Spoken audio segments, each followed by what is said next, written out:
Welcome to another episode of the podcast.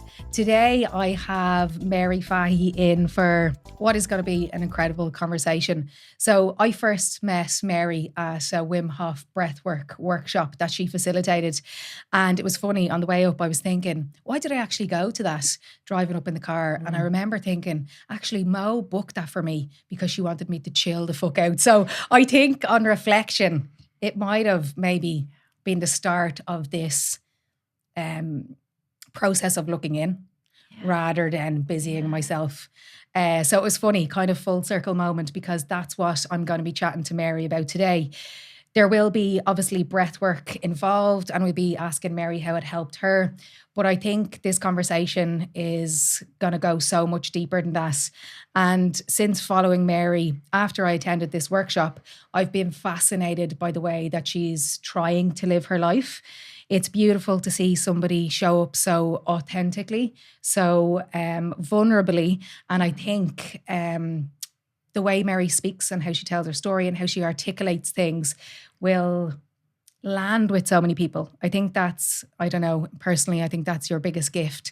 Every time I'm in your presence, every time I'm talking to you, I almost feel that I'm not alone in my struggles. So, Mary, welcome to the podcast. Thank you, Kellie. You flatter me. And also, you're not alone in your struggles. I can tell you that for sure. Thankfully. Yeah. So I wanted to start the podcast actually because I know you now. I know, you live in Wicklow, but I also know that you are a Mayo woman at heart. So give us a bit of background into Mary Fahey. Yeah. Mary Fahey. My mother's namesake. She was Mary Fahey as well. So I was baby Mary. So there's four of us, two boys, then myself and my sister. So 2 boys and 2 girls. Born in the 80s, Mayo, rural. There was 2 schools, a girls' school and a boys' school. I was in the girls' school. I loved that. And it's a stark difference between, I think, some of how our schools are run over here on the east, because every girl who was 5 in our town was in my class. So every walk of life, every background, every way of upbringing, we were all in the same room. And I loved that. And it was diverse as Castlebar Town could be. Okay, let's face it, in the 80s. But it was, a little world in a classroom. And we all grew up together in the same class for the whole 8 years. And I have some true family that I would say from those classrooms. My parents, my dad worked, my mum didn't. She ironically started working in the Bank of Ireland. Her job was the Bank of Ireland. And I didn't think of that until I was working in the Bank of Ireland. Talk about patterns and footsteps, unconscious. Anyway, but Mum worked in the Bank of Ireland until she became pregnant. And she had the 4 of us and had to leave it at that time when she became pregnant. And she stayed at home and she raised the 4 of us. She was an amazing woman, really unique. And I can thank her for a lot of, I think, the stuff that has started to unravel in me over the last 5 or 6 years. She was really brave insofar as she was a bit of a trailblazer, I think, back in the 80s. Like, she was talking about battery chickens, MSG, plastic is going to ruin our world. I remember her saying that. So she was really an intelligent woman and in tune and paddled her own canoe. And that really gave us freedom to be who we wanted to be, in her eyes, for sure, in her eyes. That's such a beautiful thing that her actions gave you the freedom to be who you want to be. I think, as we mentioned about, kids learn through our behavior. We're literally the blueprints of their life. And when they grow up, they can question what we've done, how we've raised them, and maybe change if they want to. Yeah. But we all get this framework to begin with. And for your mother to give you that type of framework is such a beautiful thing. Yeah. Yeah. In the 80s with 4 young kids at home, and we were all steps of stairs, and what's the word I'm looking for? Not disposable nappies, right? Yeah. 4 of us, 3 of us in nappies at the same time. I'm sure there was a bit of wildness, right? Survival. Yeah, exactly. Get through the day. And she had to conform at that time. You know, what can you do? You're at home with 4 kids and no car. But definitely when she had the opportunity to spread her wings, she did. And, I think I followed.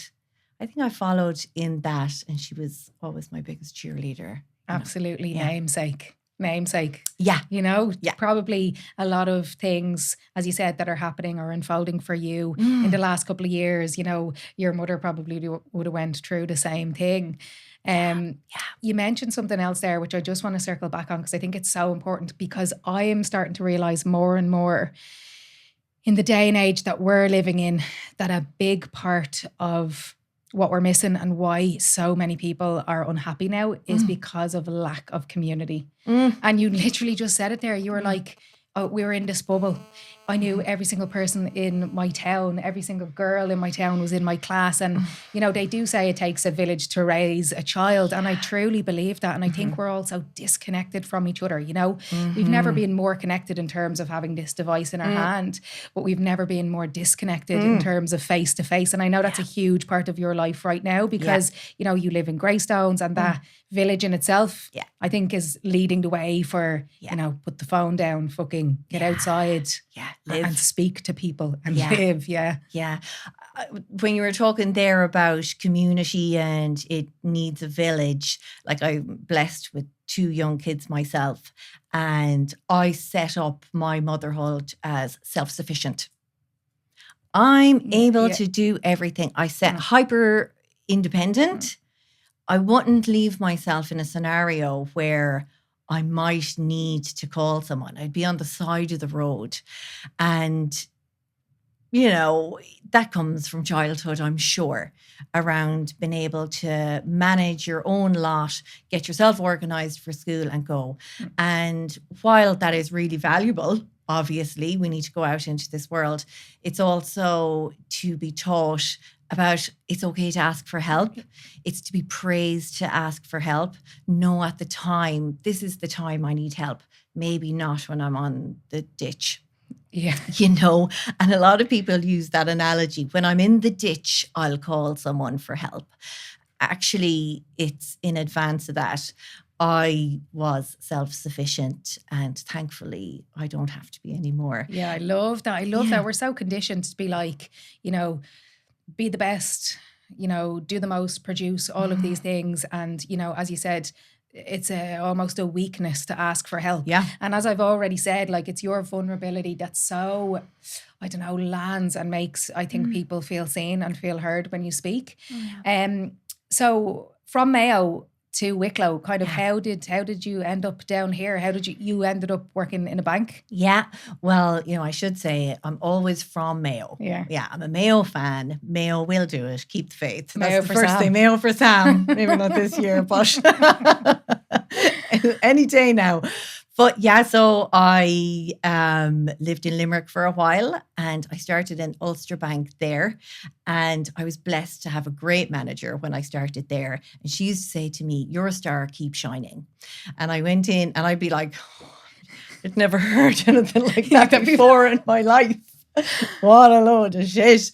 But I was like, well, thanks as well. And I was 21 or 22, and I was like, okay, I'm going to go in here. I'm going to work on cash, work in the bank for a while, earn loads of money, and go off traveling. And neither of those things ever happened, right? But I did get a wealth of experience in that job. So I went into a branch on cash, and I left that branch as branch manager. After 5 years. Wow. So I progressed all the way up. I look back now and I was like, geez, that was a bit of a whirlwind, and I really pushed myself. But I think it was just what you said there, my ability to connect with people. People will say, oh, Mary's great at counting money. I'm like, the bank isn't about counting money. The bank is about being able to see your customer and your team and connect with that. And, you'd have people coming in, you, as a branch manager especially, you meet people at real pivotal moments in their life, when they've lost a spouse, when they're buying their first home, when they've had their first child. And it's a time that I want people to wanted people to remember me. I see you. You know, maybe now isn't the time to invest. That was good banking.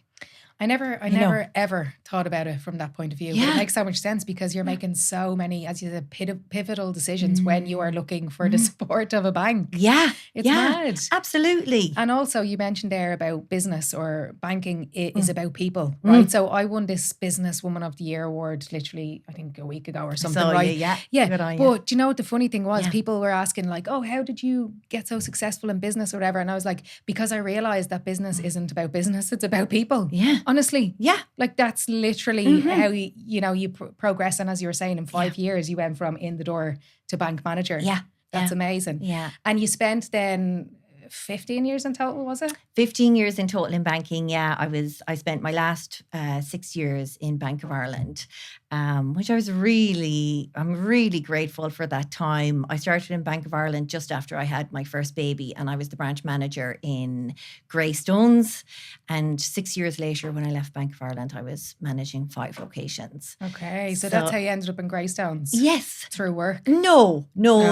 I was living there first. Okay. And I was lucky enough to be offered the manager's job in Greystones, which was, 5 minutes from creche, 2 minutes from the sea. I used to go sunbathing on my lunch break. Stop. Yeah. Love it. Yeah, and I'm not sorry. And, be swimming in the sea, and customers would be coming up talking to me about such and such, and banking has changed and all of this, and I'd be holding my towel. So there's a benefit of being in the community and being known as the branch manager, and then there's also trying to get dressed, So, so I left after 15 years in total in financial services, and geez, did I learn. Do you know what? That's how I suppose your story kind of intrigued me at the start when I went to your workshop at the start of it, which I thought was one of the best parts. You sat down and you were like, I used to, be in banking. I was at this level. You were managing different branches. You were managing different people. And externally, people would have considered that very successful. Oh, yeah. I'm pretty impressed here, right? Yeah. But I suppose you've now realised, and myself included, that success and fulfillment are not necessarily the same thing. Oh, God. Yeah. And with those realizations becomes difficult decisions. I remember you saying in the workshop as well that you had this massive realization one evening. Was it lying on your kitchen floor, and you were like, this is not what I want for my life? Yeah. I mean, there were so many moments. I did have what my friend, when I was telling her about it, she said, that's called a wake-up call, Mary, and you can answer it now or not. Oh, yeah. Love it. I love it. Yeah. Putting the power back in you. Rather than something that happened to me, that wake-up call happened for me. Now, I've got a choice. Who is in charge of the happiness in my life? In those moments, you're like, oh, my God, it is like being hit by a train. But it's so hard to take the right path. The path that you're on that's giving you the sense of success. It's well trodden. I do a lot of coaching with professionals now and leaders, and a lot of women especially who are in positions similar to what I was in. And I talk about the M50 and the Bramble Path. So the M50 is well paved, it's well signposted, it's not bumpy, you know where you're going, you know what time you're going to get there. But it may not necessarily be where you want to go, right?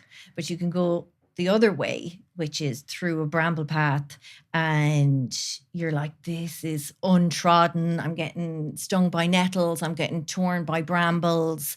I don't really know the way, but I have a sense that this is better than that.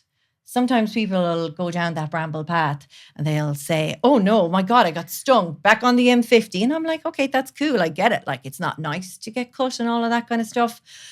But sometimes going on the rough path, knowing that it's better than the paved way, It's really tough decision to make, but we're here once, Kellie. We're here once. And there's little like snippets that have come my way that have landed, and one in particular, the Mary Oliver poem. Tell me what you are going to do with this one wild and precious life. I literally get goosebumps Me as too. I say it. I'm literally writing down her name there. Yeah. I'm looking that up. One wild and precious life. Are you treating your life wild and precious? Bang. Wake up. I know, it's so hard. Yeah, isn't you're like, it? I have to go.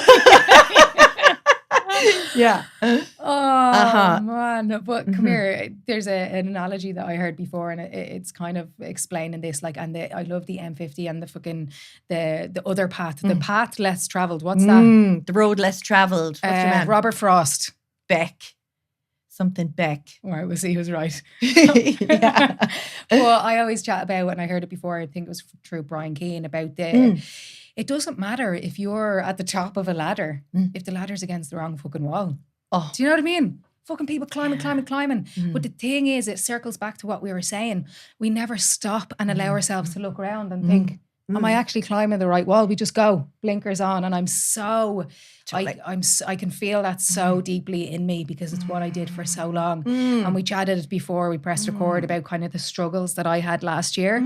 And I run myself into the ground, basically experience burnout, all of these things. Yeah. And it's only through my body stopping me and giving me that opportunity to look up did I realise that, you know, I'm not living a life aligned with the values that I say make me the happiest. Yeah. Like I always say to people, what are the most important things in your life? And you'll always get family, health, right? And it's like, oh, really? That's funny. Because like you haven't seen your family in years and you haven't gone for a walk in you know what I mean? Yeah. And it's not a judgment place, but it's this conversation is very much, and I think it's going to be brilliant for stopping people in their tracks, especially women, and just maybe allowing them to look up and think, am I actually on the path that I want to be on? Yeah. Because I often think about it, but success means nothing if you're miserable achieving it. Do you know what I mean? Well, then it's not success. It's not success in the first place, but this external success that we're all conditioned to work towards, you know? The author, Robin Sharma, I don't know if you've read his book, The Monk Who Sold His Ferrari, feckin' incredible, very short as well, you get through it in a day. And in it, he talks about, you know, he was this top Canadian lawyer. I mean, millionaire, lived in a mansion, had a Ferrari outside. He said, I woke up one morning, I had done everything that society had told me would make me happy, and I was fucking miserable. Yeah. Do you know what I mean? I do. So you're like, yes, unfortunately I've experienced it, you know? Yeah. Yeah. And I think actually in a lot of ways you have to travel that road to know it. So this isn't, I don't think personally, maybe a conversation for 19 or 20-year-olds. You've got to go through the shit. You've got to meet yourself in those dark corners. Right, shit, now am I going to be honest? Maybe at that first crossroads, you're not going to be honest. You're going to say, actually, I'll plow on. And that's okay. That is okay. You know, what I feel for my past self is nothing but compassion. Zero judgment. You know, I am exactly where I'm supposed to be at this moment in time. And if I hadn't made every one of those decisions, I most likely wouldn't be here. So I'm totally cool with that, with every decision that I've made. Tell me what you asked me. I don't think I had a question. I think it was that. But I loved how you were saying that. I've never spoke about that before or thought about that before. You know, being okay, other people listening to this maybe who are younger or not even younger, you know, it's okay to get to a point where you're like, oh, that's just a bit too difficult. I'm going to keep going down this road and we'll look at that again. Yeah. But I also think what you've just said is so true, because I think up until very recently, I don't know if I would have had this same opinion. And I'm pretty sure I was chatting to Dan about this and I had a different opinion to what I'm about to say now. And that's cool because you're allowed to change your mind. You're evolving. Love it. Let's go. But I genuinely think you have to go through shit and experience it to gain the wisdom.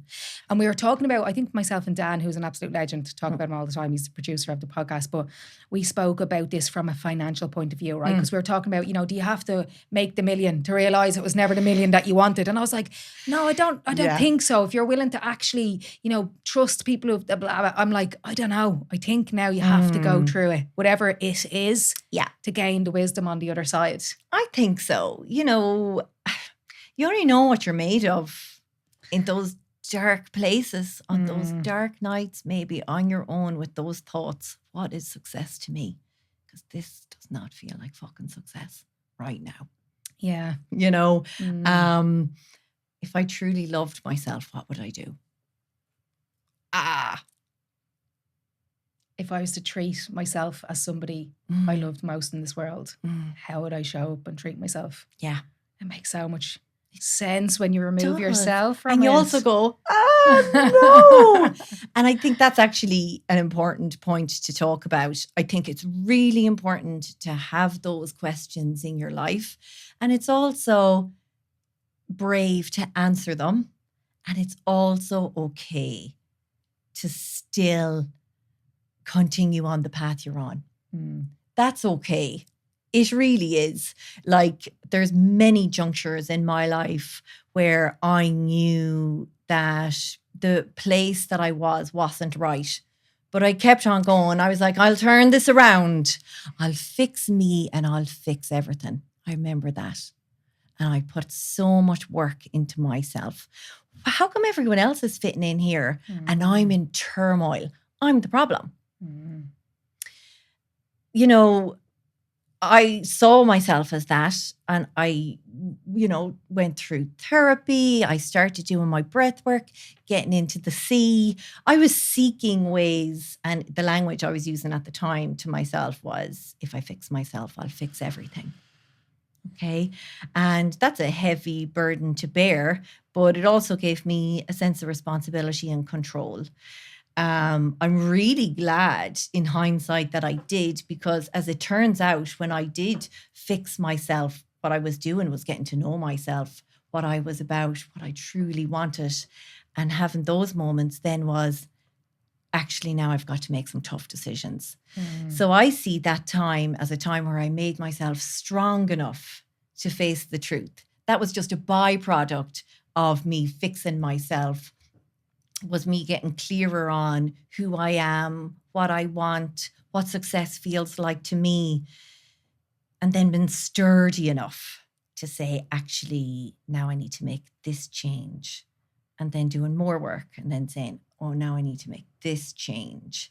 It's not all in one, and there's no pressure, and things will unfold when you're strong enough and you're ready.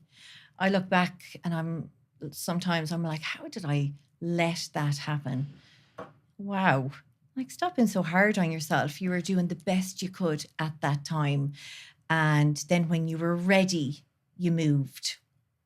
Now, that doesn't mean you need to be in the ditch. We'll go back to the ditch, right? You don't need to be in the ditch to do that. But at least open your eyes and ask the question. And then maybe 6 months' time, you're going to ask that question again. And then the answer is still the same. Breathwork really helped me with that. When I started doing breathwork, it was the first time my mind was quiet. My body was at ease. I did not know that was available to me. I was 36. I was on my kitchen floor. I think that's what you might be talking about. And I was really looking for ways to help myself feel better. I knew, like, the inner turmoil that was within me. I was like, this isn't it. Like, this is not the wild and precious life. I know that inherently. And I think that that's really important for people to know. So I was like, okay, I need to fix myself to fit in here. But my instinct as a human, as a woman, as Mary Fahey, was saying, this is wrong. I don't know what right is, but I know this is wrong. Breathwork helped me find peace in my mind, and it allowed a consistent message to come through from my gut, from my spirit, from whatever you want to call it, to say, Mary, you've got to make change. Okay. Every time I did breath work, not joking yet. Every time I did breath work, Mary, you've got to make change. You've got to make change.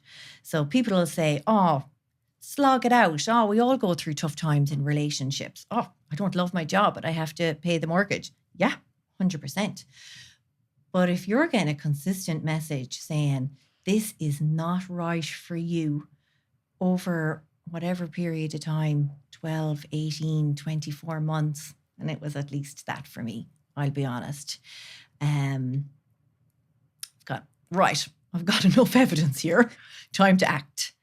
And I ended up doing that. Yeah. All of that is so amazing. I was actually going to ask about, the peace, I suppose, that you get from breathwork, because we talked about this whole idea, brushed on it anyway, about the whole idea of people constantly running, mind busy, nervous system shot on the go, go, do. And we never give ourselves time to actually slow down. And as you said, like, just be still, be calm. And that's what it gave to you. And I'll never forget, when I did that first, like I was like, what the fuck is going on here? When I did that first session with you, it was like really intense breath work, right? And I was lying on the floor, and when you stop and you take, I don't know how long, and then until the next thing, tears were rolling down my eyes. Yeah. And I was just like, what is actually going on here? Like, and I just got so much, emotional release from it, which I know is something that can happen from that.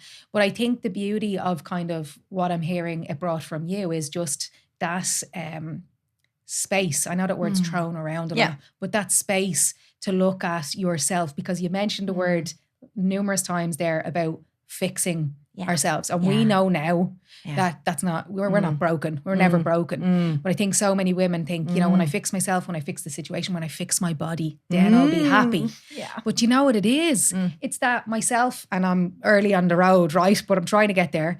And yourself, you've realized that you're living inauthentically. Yeah. And that was the whole problem. You're fighting against your actual self to try and keep up with the Joneses, try and,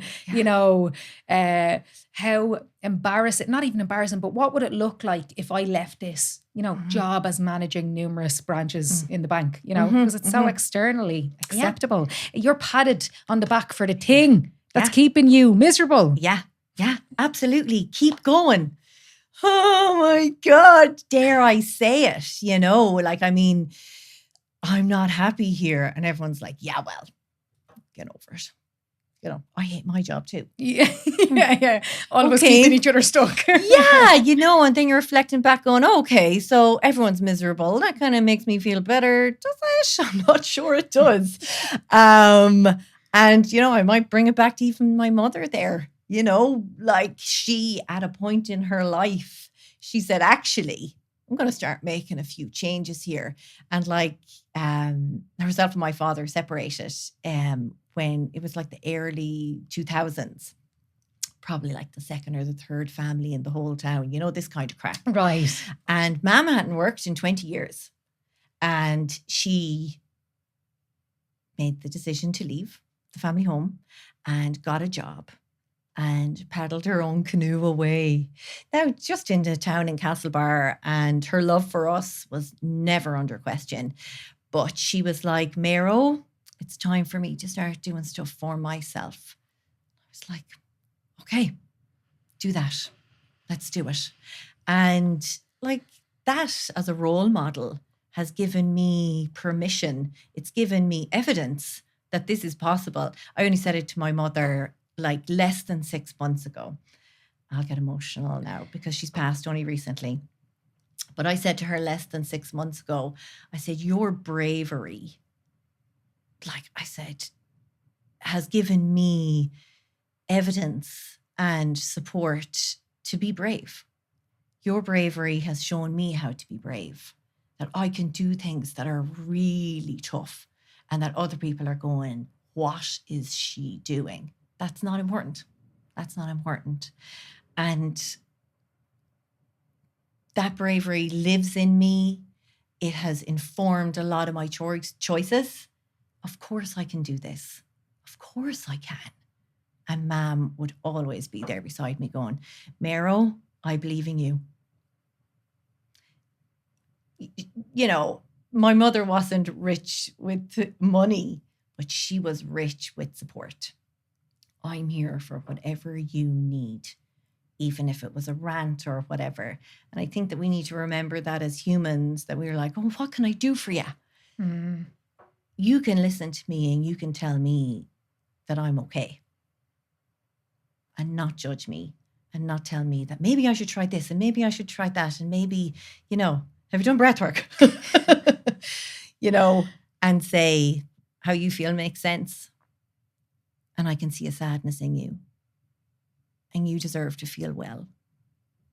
So if you were to make decisions that brought you towards wellness, what would the next move be? And whatever that move is, I'm with you. That's the tribe. You know? I've got goosebumps when you mentioned your mom.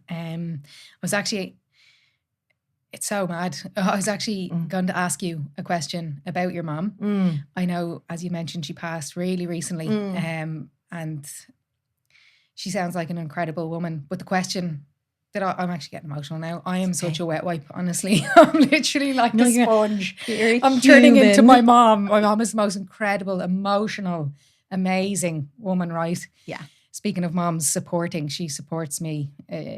She believes in me more than I believe in myself. And I think that's such a gift that she's given me as well, not material things. Yeah. But I had written down in my many notes, Mary's mom is her bravery. One of the reasons why you're so brave. Yeah. And you literally just answered that question. Did you? I have that on the next page. Wow. Insane. Okay. Well, I'm so glad that in some way, somehow, I don't know when or how, that I've communicated that to you, because it is true. And I think for mothers out there to hear that sometimes staying in the social norm that we're told, stay in the relationship, stay in the marriage to protect your kids, actually being brave gives them power to make choice. That doesn't mean you have to do what my mom did, but what it means is to have the courage to say, this isn't right for me, and I'm going to back myself. And to have one or two, if you're lucky enough, people to say, when you need me, I'm here, and I'm not going anywhere. I'm not going anywhere. I've written down the word courage there and what you've just said, right? It's mad how things are just, I don't know, coming up now. It's crazy. I truly believe, you know, when the right time is, things will present themselves, right? Yeah. But just when you were speaking there, something popped into my head. One of my friends, right? So she has stayed in her marriage for the sake of the kids for a very long time, right? And again, it's not about sitting there and judging and saying what you should do. It's just saying, I'll support you no matter what you do. Totally, yeah. But my thought process, and it's literally just what you said there, my thought process behind it is, you know, you're almost showing your kids that if, you know, by you staying and being unhappy when they get married, then you should stay. And, you know, do you know that kind of way? So as we said, you know, your actions, but having the courage to change, having the courage to go against the grain. You're showing them to do it when they're older, you know, if they're unhappy to move. It mightn't look good on paper, but it's living this authentic self. Yeah. And I love the work that Gabor Mate does around authenticity, right? Because the word authenticity is thrown out a lot and everyone, you know, but sometimes we have to stop and say, what the fuck is it? What does it mean? How do I get there, you know? Yeah. And he talks about this dance between authenticity and connection, right? And as children, we forego the authenticity to fit in because we can't. We've no option. We can't look after ourselves, right? But as adults, I think a lot of people forego this authenticity to fit in, to feel like they belong. Yeah. And I love tying in the Gabor Mate stuff with the Brene Brown stuff in that she says the opposite of belonging is fitting in, because any way in which you change yourself to fit into a tribe, a community, a family, a friendship, a society, it is not belonging, you know? Absolutely. And I think what you've done is working so hard on yourself to get there, to get to this authentic self. But what does living authentically actually look like? You know, because I think one of the things we chatted about yesterday when we were back and forth was highlighting, you know, that it's all well and good saying we live authentically, don't, you know, change yourself to fit in and all of these things, but it's fucking difficult. Mother of God, yeah. Yeah, it's mucky as hell, you know. To live your truth is costly. Your new life is going to cost you your old life. Are you okay with that? Probably not. Does that mean you should stop? Definitely not. Like, if you have to suppress your truth in order to fit in and in order to have a connection with the spouse, is that a connection? Not for me. So if I am truly me and truly honest, and if this still works, then it's a true connection. But if I can only bring a half truth to the table and I'm not accepted as fully who I am today, because it's about today, we're evolving, thank God. Thank God. I'm so with you on that. Yeah. We are the lucky ones who are actually doing the work to grow. Yeah. You've changed. Thank you. And I'm going to change again, you know. But if you have to show up as half of yourself, you know, kind of take bits of yourself out in order to be a part of a pair, I would suggest that maybe, you know, you're not living to your fullest potential. Don't love the word potential, but maybe you're not able to express your spirit and who you truly are. Like, I believe, like, we're all unique, right? Every single one of us. So that means that every single one of us has a purpose, I believe. Maybe mine is to talk to you today, and someone maybe who's struggling in their marriage might listen and say, oh my God, that's me. I'm only bringing half myself to the table. Maybe that's something that I needed to say today for many women in my experience, to hear and to say, that's okay. Now what? Okay. And it's not about blowing up your world, but it's about asking the question, saying, am I valuing myself enough to say I'm allowed to fully exist in this world? Maybe I'll just start there. I came home from my Wim Hof method training and I said to my best friend when I came back, I'm going to tell the truth about everything from now on. And she went, what? She said, she was like, oh my God, what kind of an outlandish statement is that? She reminds me about it all the time. That was like 3 or 4 years ago. And she only said it to me like 2 weeks ago. She goes, that really rings in my ear. And also my internal reaction to it was, Mary's gone mad.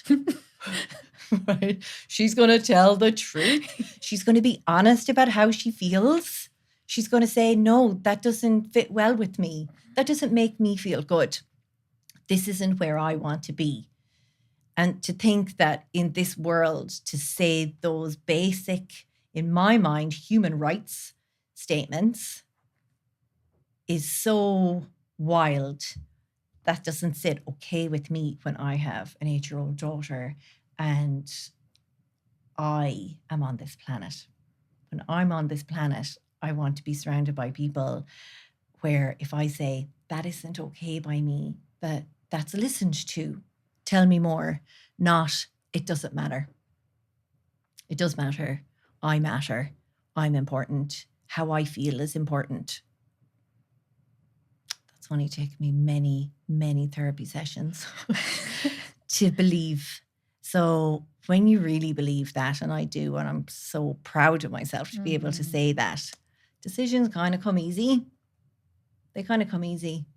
So if I'm important, that means I got to go, right? God, that's mucky. But if I don't leave, if I don't make a change, I'm telling myself I'm not important.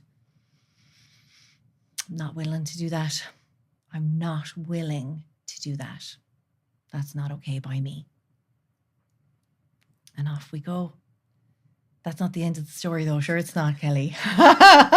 Then you put on your helmet, 2 seatbelts. And you're like, shit.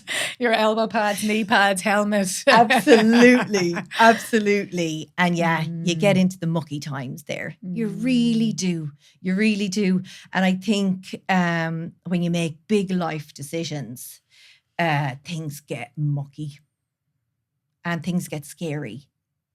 And that doesn't make it wrong. Like, it can feel wrong because you're like, oh my God, this is so painful. How could this be the way when it's so painful?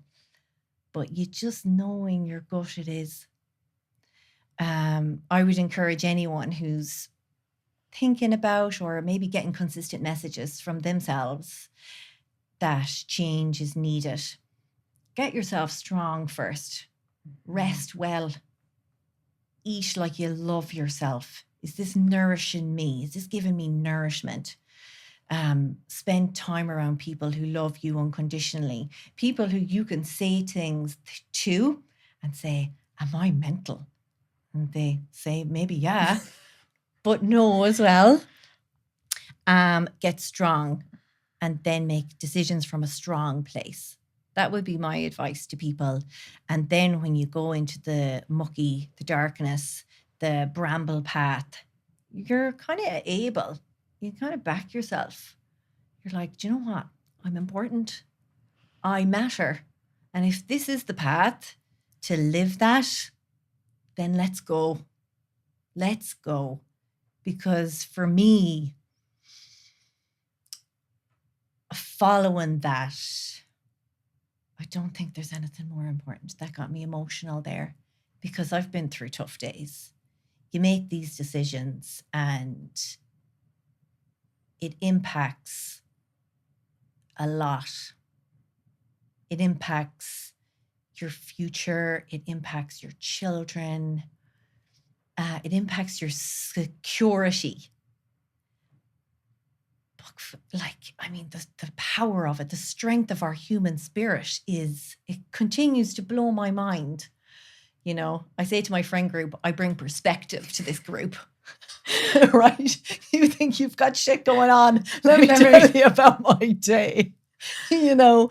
And I, as I say that as well, I live a very privileged life, but no matter what I'm going through, I do notice myself going, like, you're all right.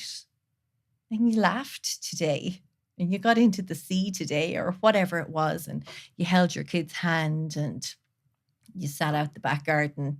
That's rich. And you did all of it with a peaceful heart.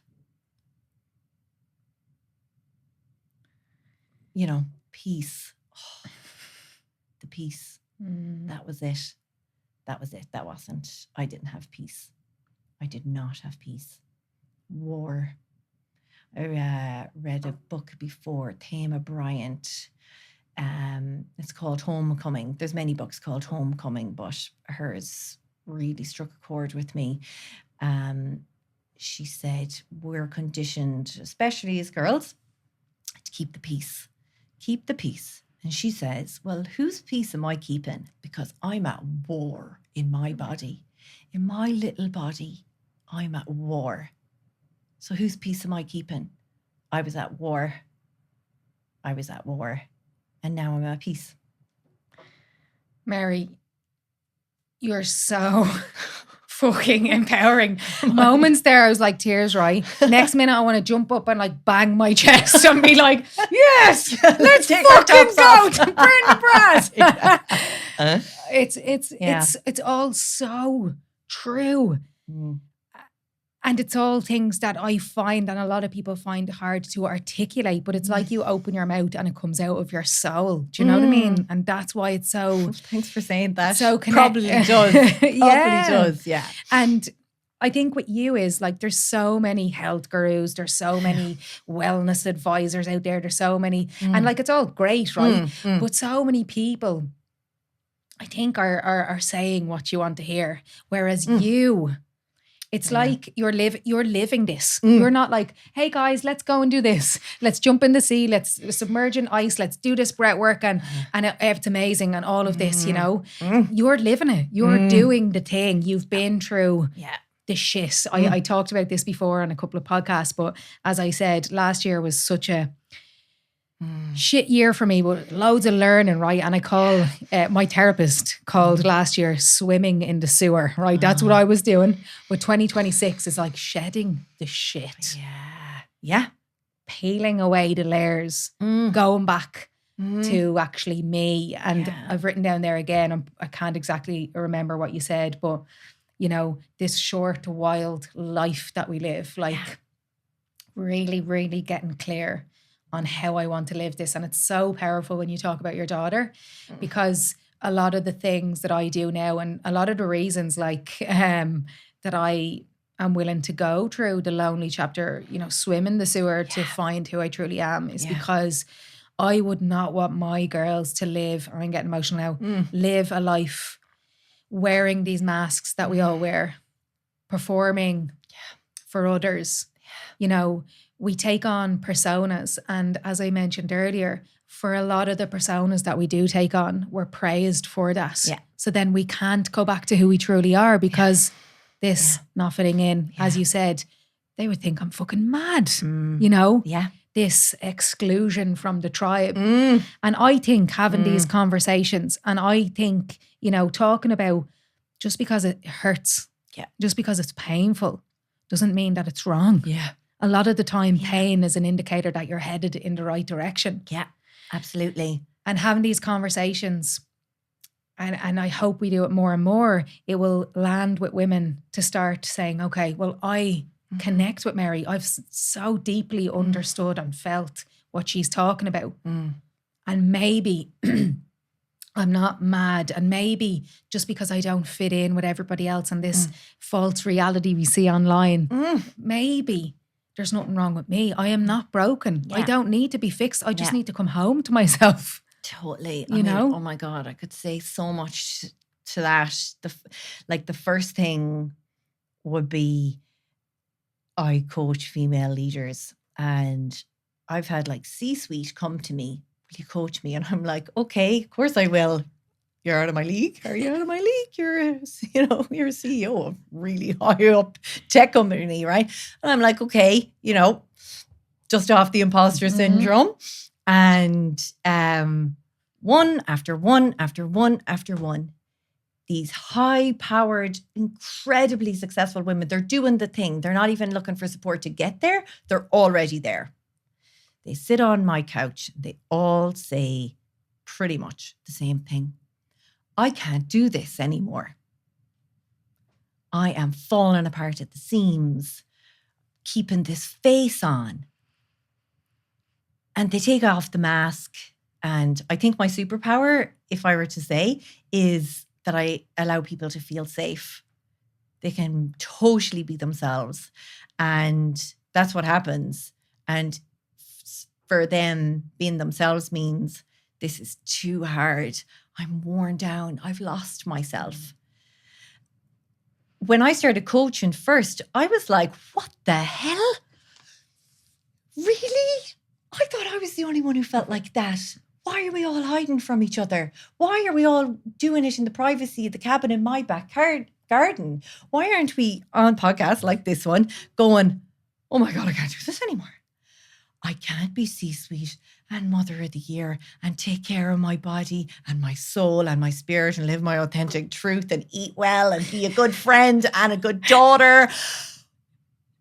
Oh my God. I can't. That's ridiculous. The ask is ridiculous. Okay, where do I start? And that's a conversation with me then, you know, right, what's loudest for you right now? You know, we start putting the wheels back on the cart, but you're sitting across from someone who isn't going, well, you just gotta, well, we're all miserable, so hey ho. I do not accept that. I do not accept that. I'm 43 this summer. If I'm lucky, I'm halfway through. I can't wait for my next book, Kellie. I watch the rest of my life like this. Going, oh my God, what's going to fucking happen next? I am so excited for the rest of my life. No matter what comes. No matter what comes. God knows there's going to be massive potholes. I'm okay with that. I am okay with that. But let's not hide from each other. That's the first thing. Let's have the conversation. Let's say you feel like it's really hard because it really bloody is. It's not you. It's not you. You know, the expectation is a lot. And then the other thing that was coming to my mind when you were talking, which has been instrumental in my work with myself, you said it's about coming back to ourselves. Inner child work. You've mentioned that you're in therapy. I'm in therapy as well. And a really instrumental part for me was inner child work. Reconnecting with that little girl. Why did she feel she needed to be quiet and invisible? A good girl. I made decisions based on, oh, he's going to think that's great, so I'll do that. I'm more in under the wing when I'm a branch manager. Okay. When I started doing inner child work, this is going to get me emotional. When I started doing inner child work and, you know, like my therapist to do a visualization with me and meet her, where is she, all that kind of stuff. My inner child wouldn't even turn and face me. I was living a life that was so against her truth, what she deserved. She wouldn't even turn to me.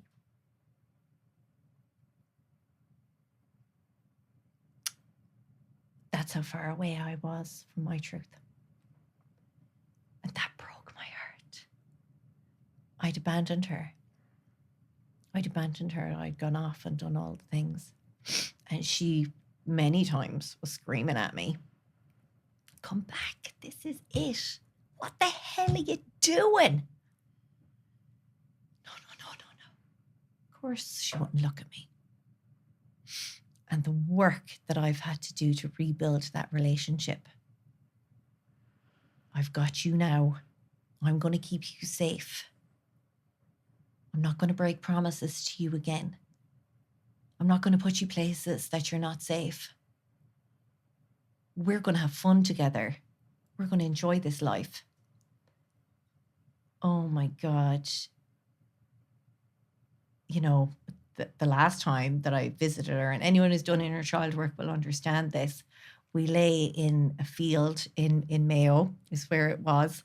And she lay down beside me and the two of us lay in the grass, in the long grass like this. And she'd, you know, a My Little Pony t-shirt on. And she was just listening to me and talking to me and interested in my life and super proud of me for what I had done. It would be very difficult to betray her again. So she keeps me in line. Like, she's my North Star. She's my instinct to say, that's wrong.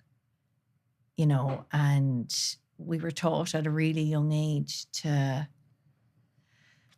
abandon her for the praise. That's okay. That's okay. Everyone, that is okay. It's all right. And we're all okay. And we're all strong. And we're all well. And the good news is that she'll come back to you. And she will be super proud of you. And now you can keep your promises to her. And it's been the most worthwhile work that I've done, is rebuilding a relationship with her. And it informs a lot of my decisions. If I were to take that job, if I were to meet that guy, I don't think she'd be very happy about that. You know, she's a good compass about me reminding myself about how important I am and how we all are. It's not about me. It's about we all matter. Yeah. When you were speaking there about inner child work, I can totally relate to that as well. But the thing that kept popping into my mind is, I put this quote up on Instagram a while ago, and it was, can you remember who you are before the world told you who to be? Yeah. And that's what that is. It's the unconditioned, it's the unburdened, it's the authentic version of us, as you said before, you know, we start looking for this external praise. Yeah. And I was going to ask you the question because we've openly talked about, you know, how incredibly difficult it is, you know, to live more aligned to who you truly are, this authentic self that we've been talking about. And one of the questions was going to be, you know, after all the talk about difficulty, you know, what are the benefits of doing that shit work? What are the, you know, the positives? And you've literally just answered it there. You know, you're able not only to live with yourself, you know, but be the word, I think, be at peace with yourself. Know that you're making decisions now from a place of what you actually want to do and not what others want you to do, you know?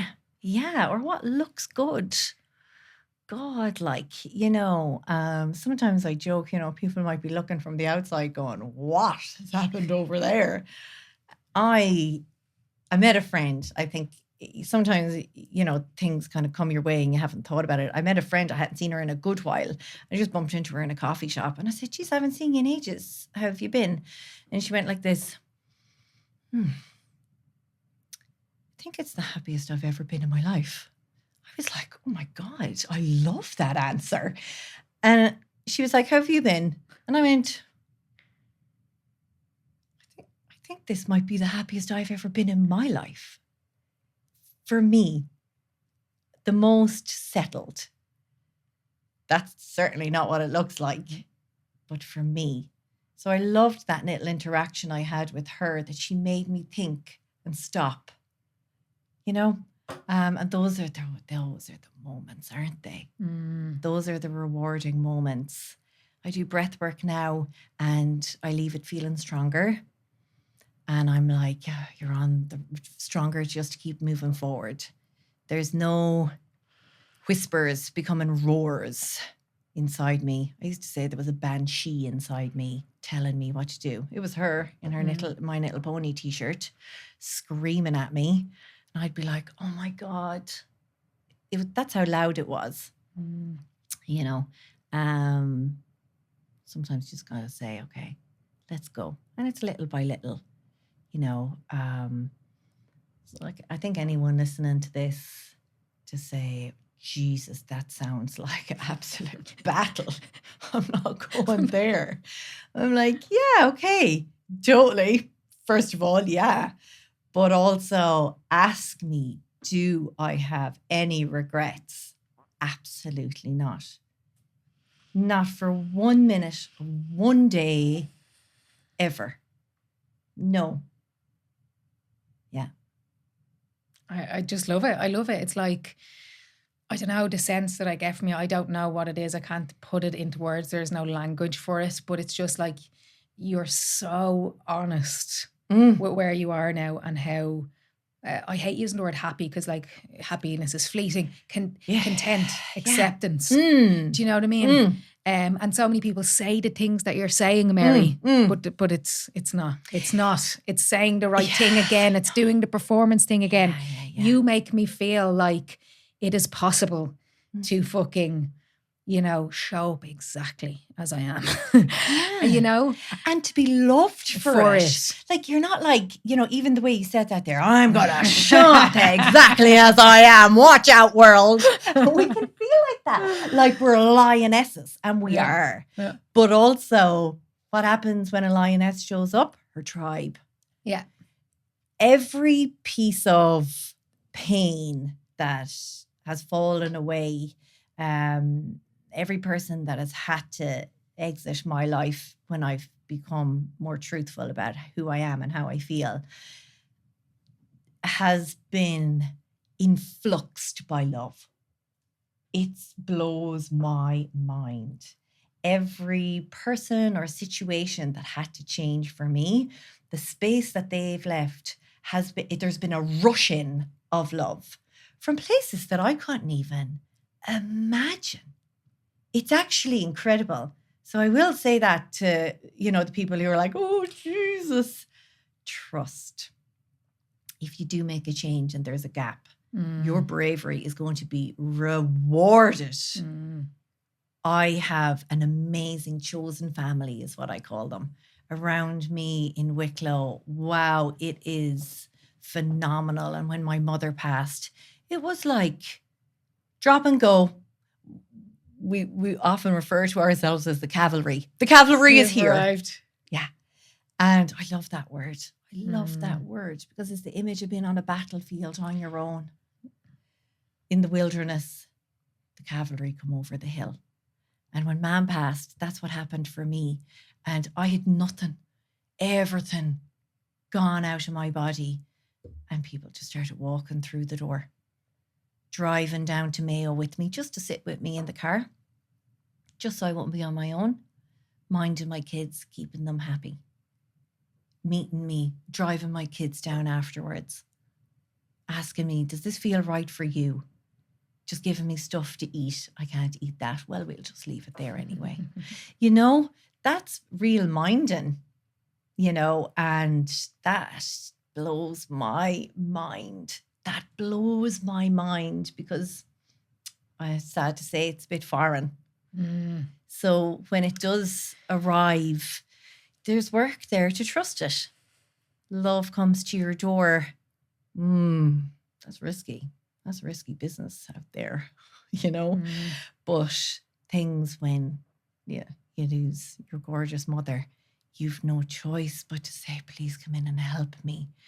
And I've been blown away by that. And in advance of that as well, my friends coming in, holding me. And also I'll say, like in a situation like that, so many people said to me, Mary, you know how to deal with this now. You know better than any of us how you're going to cope with this. I'm a daughter of a mother, the only mother I'll ever have, who loved me like no one could ever love me again. And she's gone. So there's nothing that could have prepared me for that. I'm now a human being in pain, worried about the pain in my brain. I spent 3 days going, fuck, am I going to get through this? Is this just too much? And I just observe myself and people around me, and a really good friend. And I was saying to her, Helen, I'm a bit worried about myself here. Like, I'm feeling fucking, my brain is going to explode. And she goes to me, Mary, you are the strongest person I know. And I said, fuck you. I don't want to be strong. I want to be minded. I want to be carried. I know I'm strong, but Jesus, does it have to be tested all the time? Have the evidence now, you know? So I am looking forward to my next book where I mind it a little bit more, where love comes to the door and I open it up and I know what it is and I'm okay to let that in. And it doesn't feel so foreign. And someone offers me help. I say, yes. That feels like a pretty good second addition to this trilogy. You know, but that's big growth for me. And I'm proud of myself for it. And life is better because of it. Life is better because of it. Do you know what's so truly beautiful about that, right? We're speaking about, you know, you kind of coming through these challenges, coming out the other side, living more aligned to who you truly are. And I think people then perceive and then maybe look upon you as, oh, Mary has it sorted. Mary has it fixed. Mary's so strong. She can do anything. And just there, you were like, although I've learned loads, although I'm in a much better position, you know, we still need help. We still need to be minded. We don't have everything sorted. We're going to be a work in progress forever. And you said the word strong there, and it really resonated with me because, you know, but Mo's brother passed away over 2 years ago. Poor Danny, 36 years of age. And his wife, Brittany, was on Family Flowers Only podcast. This woman hosts this. It's huge now, right? Brilliant. She does it all just to help, you know, people grieving and stuff. And I'll never forget listening to that podcast And Brittany said, literally what you just said, I hate when people say you're so strong. Because what other option do I have in this scenario? Yeah, exactly. But for once, just let me. Like, as you said, just mind me. Yeah. I love that. I went through so much of my life, right? Yeah. Afraid to show who I was, because I was like, if people really see me and see I'm not this strong, I was like, you know, succeeding here, succeeding there, sport, work, so strong, captain of the team, like all this external strength, right? Yeah, yeah. And I was so afraid that if people saw that I wasn't strong all the time, they wouldn't accept me, you know? Yeah. So I think a really important part and message that I'm getting from that part of the chat is, you know, you really do have to surround yourself with the right people, the people who want to see you win, because when you start this growth on yourself, right? Some relationships will deepen. Yeah. Others will fall away. Yeah. Others will come in from areas you never saw. And when you said that straight away, and you know her as well, straight away who popped into my mind was Amanda Hatton. Yeah. She's come into my life recently and I'm like, I feel like I've known the woman forever. Love that. She is like just amazing. Yeah. I love her so much. Our connection, we meet each other and we're like, if anyone heard that conversation, we'd be locked up and the key thrown away. Do you know that kind of way? Obsessed with that, yeah. So it's, I think, a huge realization is for people, maybe as we said, looking down the other road, maybe not right now, but I think a big realization is realizing that there is this lonely chapter. And you said this to me yesterday through our little bits and pieces back and forth together. You know, it is where a lot of people stop. Yeah. And that's okay. And that's okay, right? But it's about, I suppose, coming back to it and not completely abandoning yourself. But I think a really important thing for me, because I'm all about expectation. I'm all about like certainty, or I was, hopefully I'm a bit better, certainty and knowing what's going to happen. But when I accepted that, you know, the future is not known, we don't know what's going to happen, right? Yeah. And it's okay for it to be tough, for you to be lonely at times, to feel like nobody understands, all of this uncertainty, I suppose. Yeah. I gave myself permission to feel, to allow myself to feel uncertainty and be, that's okay. Yeah. And they talk about this lonely chapter, and I had a guy on here before, Paul Scanlon, and he talked about it, the way he referred to it is the cocoon, right? Okay. So you are no longer who you were, but you haven't found your tribe yet. So you're like, what the fuck is going on? This metamorphosis going on inside, this change.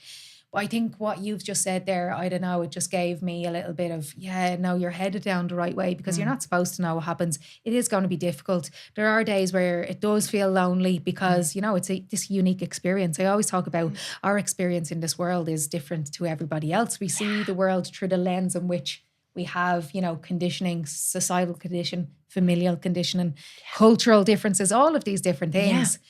So I don't know, it's just removing the certainty was my, I think, biggest. You know, when you're holding on, you have 1,000 strings and it's just about letting each one go. Rip, yeah. That was the hardest one that I had to let go. How interesting. I don't know what this time next year will be.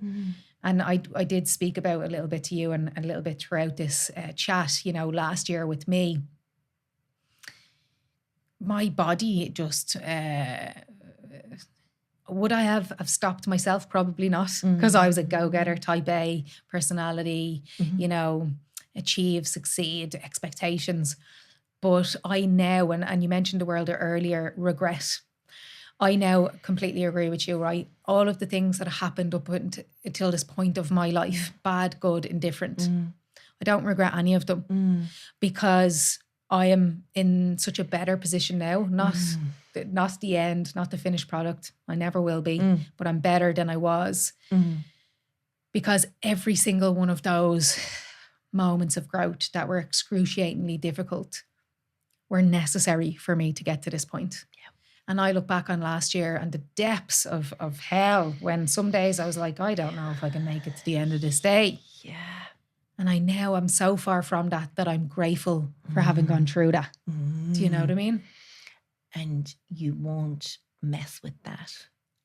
You worked so hard to recover that your health and well-being now is even more precious than before, because you've had to earn it back. You're not going to mess with that again. You know, Gabor Mate has a book, When the Body Says No. when the body says no, you know, and that's sounds like what happened to you. But that sense of certainty, what I've learned, for me, certainty is an illusion anyway. Sure, it's an illusion. I've only figured this out, Mary. You could have fucking imparted that knowledge. I'm joking. Like, you know, you're there going, oh, I'm on this path on the M50. Like, let's go back to that. You know, I'm on the M50 and, you know, this is the path. No, actually, a truck is after breaking down and there's an oil spill. It's uncertain. It's an illusion. You know, you're going, like, from the time that I put on these nails, my whole life has changed. I've lost my mum from when I got these nails on to this moment talking here with you. Like, and you're sitting there going, certainty. I'll be back now in 3 weeks, get these nails off, and what colour will I get? Blah, blah, blah. You know, I think instead of chasing certainty or a sense of certainty, that actually the work is, no matter what comes my way, I'm able. So even if, you know, that catastrophe does happen, I'm actually going to be all right. That's what it is. It's not about controlling outcomes out here. You drive yourself mental and wear yourself down. No matter what comes my way, I believe in myself and I'm able. I back myself. That's so mad, because what you've just said there again, in trust in my ability, right? So last year, part of my healing, it was like therapy and stuff, but I went to Sue. She's a woman down where I live. She does Reiki, right? And now my mom was like, Kellie, go to see Sue. She's changed my life. She's Reiki. I'm like, what the fuck is this mad shit? Like, you know, before you're aware of all this, right? Totally. But you're also like, yes. Yeah, you're also like, heal me without having to talk. That's what I call Reiki. I lie there and I feel, you know, lighter when I get off the bed. Yeah. But I remember I was just like, Sue, like, help me. Like, what? Just like, why is it so hard? And basically, through us working together, it was that realization. It was not the realization that I could control everything and that I would know how my life panned out and that I would know even that I would get better. It wasn't a certainty. It was this mantra that she gave to me, and I kept repeating. And she was like, Kellie, you trust in your ability. Look at all you've achieved so far. You can handle anything that is thrown your way. Yeah. And it's so powerful that you say that, because I totally forgot about that just until there. I genuinely trust in my ability to get through anything, you know, whether it is with work, family, myself. So like, why question myself, or why think that this is the end of it now? That was kind of what I gained last year.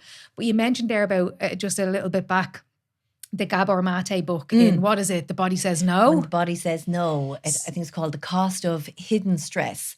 Not the hidden cost of stress. Because we know the cost of stress. It's the cost of hidden stress. So the stress in our lives that we just accept. And he talks in that book about, he started noticing a pattern of autoimmune disorders in women who were really nice. They were just really nice. And that he started to see a link between maybe people pleasing, the one who always put herself last. That gives me the shudders now. People say that. She's so selfless. I'm like, that's not okay. That's not to be praised. You have to mind yourself. You're important. And then you're showing others that they're allowed to say that they're important too, you know. But he talks about the hidden cost of stress. I've heard about that work, actually, that research in autoimmune disorders and the big, I think it's, what do they call it? The big six or something of the kind of heart disease, cancer, all of these and autoimmune diseases. And a lot of it stems from, you know, it's not really the things that we think. It's the stress. It's the chronic stress throughout your life. It's the putting yourself last. It's the, you know, no connection, isolation, all of these different things. Like there's this study recently that showed, which is just mind blowing to me because I'm an absolute nerd at heart, but love that. But people who are isolated, who feel quite lonely all of the time, their actual blood pressure and stuff is at a different level because their body is in this mode where they're preparing for, if anything happens to me, physical danger, I've nobody to look after me. So my body starts producing more clotting agents to cover up the like Like, it's fucking insane. But the reason I asked you about that book was because it's similar kind of to the book, The Body Keeps the Score, you know? Yeah. And that's what I say happened to me last year, right? Yeah. The bill came due with interest. We cannot function and outsmart a dysregulated nervous system. And that's what happened to me last year. Yeah. But I'm in a position now that I'm grateful and not like, this is the end, you know? Yeah, and you look so well and light. You've a light, you know, so mind it. We're worth minding. We really are, you know. Yeah. One of the other points that I just remember from that book, and it's heavy going just for anyone who is thinking about reading it. There's a lot in it. And it did actually stress me out a little bit when I was reading it. So I was like, whoa, I need to put this down. But it was about the repression of anger and not allowing ourselves to express our anger, and how anger is just a valid emotion as anything else. And that's something that I've had to work on a lot. Maybe I got it from that book actually, but I used to be like, I am very angry. I thought that was me expressing anger. Okay. So I'm working on that all of the time. But my daughter came home from school yesterday and there, how's your day? And she's there, oh, this guy's a pain in my ass. And I'm there, oh yeah, what happened? Well, he kicked my friend and I went over and was like, hey, you can't do that. Right? And she was like, and I shouted at him. And I was like, okay, well, it sounds like that anger fit the situation. And she's there. And then we were walking back into class and I could hear him whispering behind me to like his friends saying, oh, Sadie's got anger issues. And that kind of riled her up. And we kind of had a chat about it, but I ended up saying to her, whether right or wrong, child psychologist, I don't want to hear from you, but whether right or wrong, I ended up saying to her, you tell him you do have anger issues and he'd want to watch out. Yeah, I absolutely love it. You know, anger is well placed. It's emotion being released from the body. When you literally said that, this quote, and I'm going to butcher it now, but it's something like, all of the coping mechanisms that we have right now that aren't serving us, whether it is using food to numb or whatever, whether it's using alcohol, whether it's drugs, overworking, which I did, over-exercising, any coping mechanism that isn't serving us, that is running our lives, that is resulting in us avoiding ourselves, all stems back to emotions that we're trying to avoid. And I actually couldn't love that anymore, because you are teaching your daughter that it's okay to get angry and to release it from your body. Yeah. Because if not, you're pushing it right down. And what's going to happen 20 years time when you no more space for all of that emotional suppression, it comes out and you do something crazy, you know? So that's exactly it. It's like, stop telling kids, stop crying. Yeah. What are you crying for? Oh my God. Stop being angry. Like, be a good little girl. Like, this is literally shaping the children, you know. Yeah, and how she'll show up in the world. But also, on the other side, that the child, and they're kids, like, you know, but if she did leave in, you've got anger issues, you know, the result of that is there's something wrong with me. It's an issue. And also the unconscious desired result is you keep quiet about my behavior. Yes. Yeah. You change yourself also to become accepted. And look away.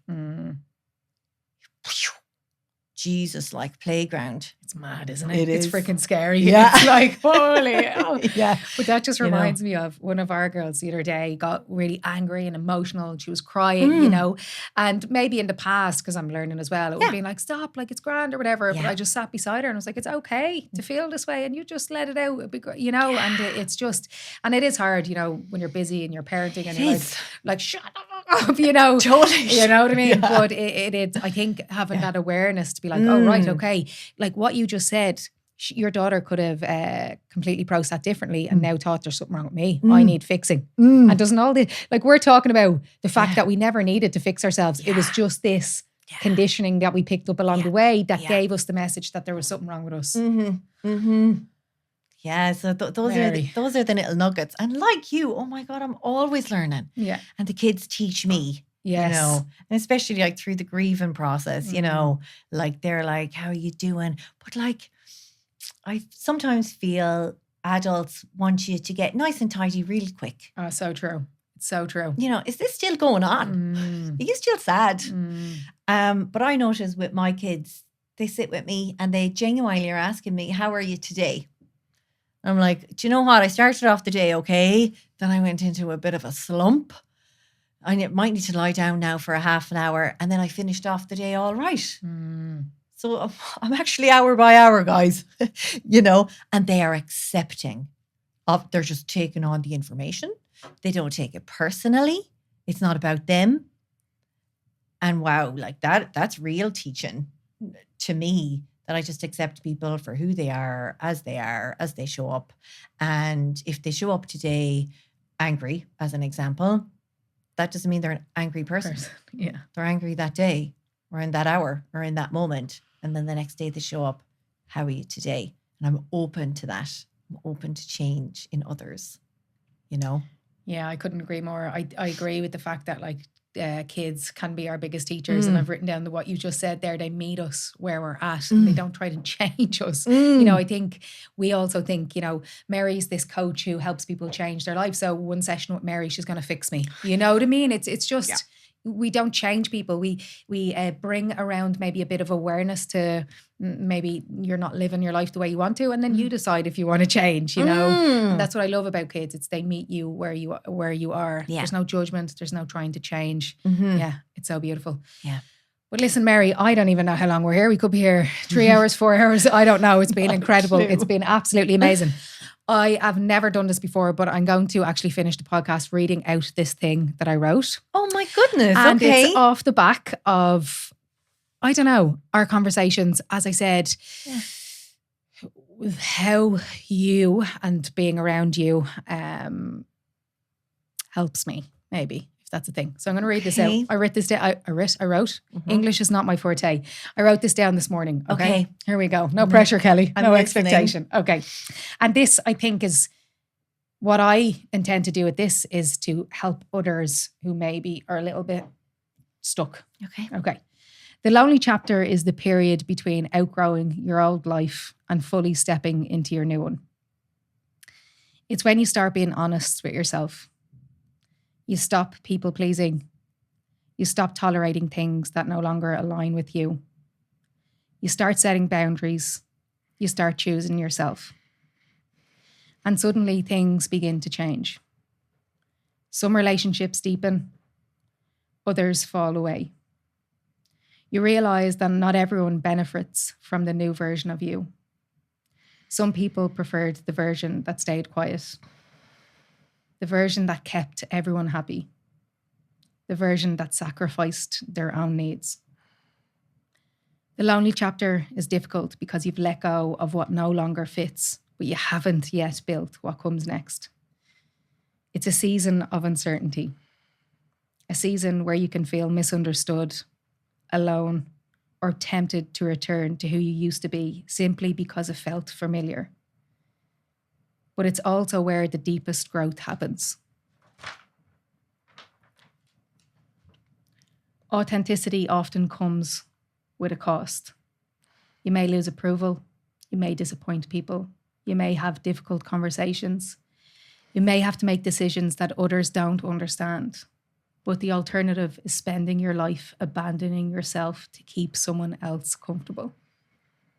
The lonely chapter isn't a sign you're on the wrong path. It's often a sign you finally started walking your own. That's beautiful. There you go. I was like, this sums up kind of, I don't know what you helped me to realise. So thank you so much. So that is it, Mary. I will link all of your stuff in the information of this on this podcast. It has been exactly the conversation that I hoped it would be. No expectations, but I knew the kind of conversation and the wisdom that I would get from it. So thank you so much. Entirely my pleasure. And you are a welcome human in my life. I'm so glad we met. I love it. And for everybody listening, I'm sure you got so much from that conversation. And hopefully the goal for this chat was to help you feel not alone and for you to know that there is another way if you're not living a life that you want to live. So if you feel like disconnected, I'm sure you know other people who would benefit from this conversation. So make sure to throw it into the WhatsApp group and spread the love. Yeah, that is absolutely. it. I will let you go. And as always, keep her lit.